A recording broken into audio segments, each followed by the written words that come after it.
माझ्या 32 वर्षातला एवढा घाणेरडा दिवस माझ्या आयुष्यात गेला नाही, कारण राजसाहेबांची पहिली जाहीर सभा ही माझ्यासाठी आहे आणि मला त्याच्यात बोलावं लागणार आहे.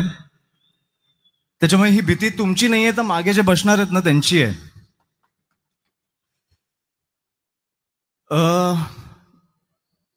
22 ऑक्टोबरला मला वाटतं आपल्या पक्षाची पहिली लिस्ट आली. त्याच्यात मी अधिकृत उमेदवार म्हणून राजसाहेबांचा जाहीर झालो. त्याच्यानंतर जे चालू आहे ते माझं ऑटो पायलटवरच चालू आहे, कारण एवढे मुलाखती एवढे भाषणं मी आयुष्यात कधी दिली नाही आहेत.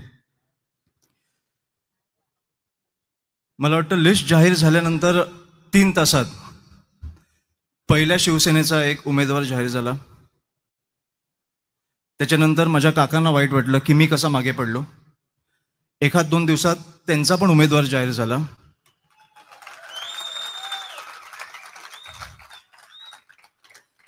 तो उमेदवार जाहीर झाल्या झाल्या मी पहिला फोन हा संदीपजींना केला.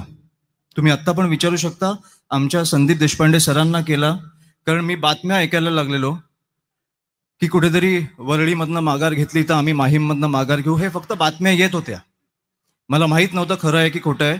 पण पहिला फोन मी संदीपजींना केला की माघार घ्यायची नाही, आपण उतरलोय ते जिंकण्यासाठी आणि जिंकायचंच. आठवतं ना सर?